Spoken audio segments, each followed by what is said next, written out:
Pemirsa, Rumah Sakit Polri Kramat Jati, Jakarta Timur mendirikan tenda khusus bagi warga yang mengantar pasien sebagai pencegah kerumunan yang memicu penularan COVID-19. Tenda didirikan di depan gedung Rumah Sakit Polri Kramat Jati sebagai upaya menghadapi lonjakan pasien terkonfirmasi COVID-19 yang dirawat inap. Selain itu, untuk mencegah kerumunan warga, dilakukan pembatasan jumlah pengantar pasien. Pembatasan pengantar pasien sudah dilakukan RS Polri Kramat Jati sejak awal pandemi COVID-19.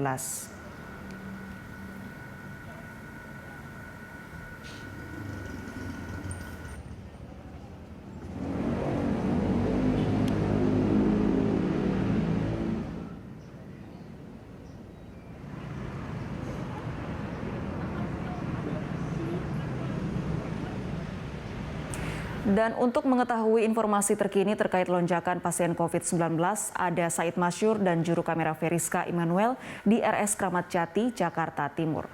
Said, seperti apa penanganan pasien COVID-19 di RS Kramat Jati? Baik, Anggita dan juga pemirsa, dari pantauan kami sejak pagi di Rumah Sakit Umum Daerah Kramat Jati, Jakarta Timur ini, pasien masih terus berdatangan, Anggita, di ruang atau tenda darurat yang didirikan oleh pihak rumah sakit tepat di halaman parkir di depan Rumah Sakit Umum Daerah Kramat Jati ini masih terisi penuh. Tenaga medis masih sibuk menangani pasien, sementara pasien juga terus berdatangan, begitu juga dengan ada yang keluar sejak Sabtu 19 Juni 2021 kemarin. Memang, Anggita, pihak Rumah Sakit Umum Daerah Kramat Jati ini mendirikan tenda darurat untuk mengantisipasi penuhnya jumlah ruang perawatan yang ada di dalam rumah sakit. Selain itu, per 23 Juni 2021 kemarin juga Pemprov DKI Jakarta mengeluarkan instruksi agar beberapa RSUD ini untuk menggunakan beberapa lahan atau semua lahan yang ada di rumah sakit ini untuk mengantisipasi daripada lonjakan pasien COVID-19 di DKI Jakarta. Untuk khusus di Rumah Sakit Umum Darurat Kramat Jati ini juga sudah per 23 kemarin itu juga sudah menyetop penerimaan pasien non-COVID-19 sehingga mereka hanya fokus untuk menerima pasien dengan status COVID-19 di DKI Jakarta, khususnya yang ada di wilayah administrasi Jakarta Timur.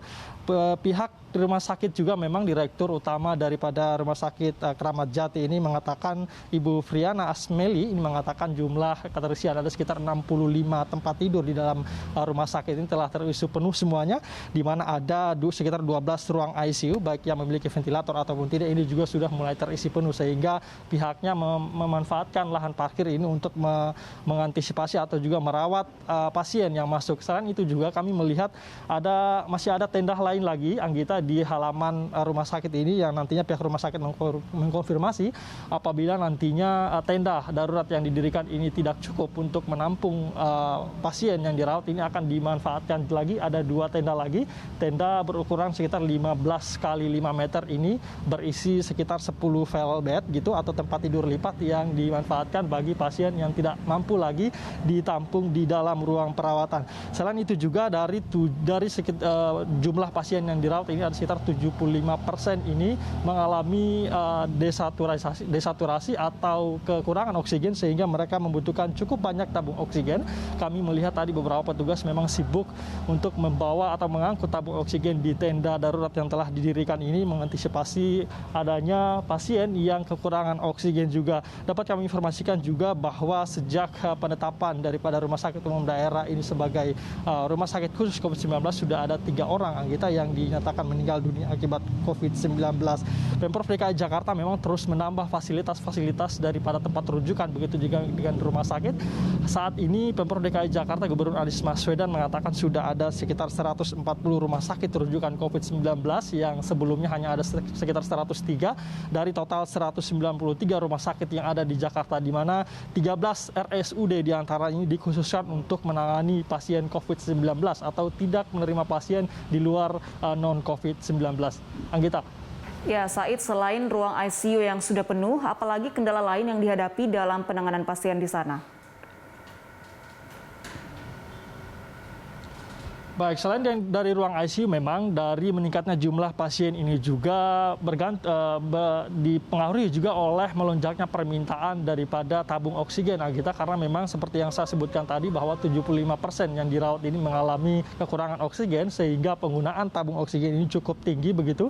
Pihak rumah sakit mengatakan saat ini mereka kekurangan tabung oksigen. Namun tadi kami sempat berbincang-bincang dengan beberapa petugas, memang sudah ada beberapa suplai yang masuk dari beberapa perusahaan vendor, dan kami mendapatkan informasi juga memang dari Kementerian Perindustrian selaku salah satu stakeholder penyedia daripada tabung gas ini mengatakan pihaknya masih memiliki banyak stok daripada tabung oksigen ini, ada sekitar 3.000-an lagi yang tersisa, sehingga mereka mengatakan bahwa untuk kebutuhan tabung oksigen di Indonesia untuk stok nasional ini masih terbilang aman.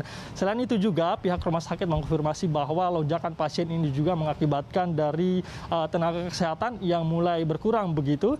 Pihak rumah sakit bahkan sudah mulai membuka pendaftaran bagi para relawan tenaga kesehatan sejak kemarin ini, Agita. Dan hari ini tadi ada 5 orang relawan lagi yang masuk. Pihak rumah sakit ini masih terus membuka pendaftaran bagi relawan tenaga kesehatan karena untuk mengantisipasi meningkatnya jumlah pasien yang dirawat di rumah sakit daerah Kramat Jati Jakarta Timur ini. Selain itu juga kami informasikan bahwa memang antisipasi ini masih terus dilakukan oleh pihak Pemprov DKI Jakarta melalui Dinas Kesehatan dan juga pihak rumah sakit, karena kasus COVID-19 di DKI Jakarta ini terus meningkat. Anggita, kita tahu pada kemarin tembus di angka 9.000 lagi. Ini merupakan salah satu angka tertinggi di DKI Jakarta sejak pandemi COVID-19 melanda di Indonesia. Demikian, Anggita. Baik, Said, terima kasih untuk laporannya. Selamat bertugas kembali dan tetap berhati-hati.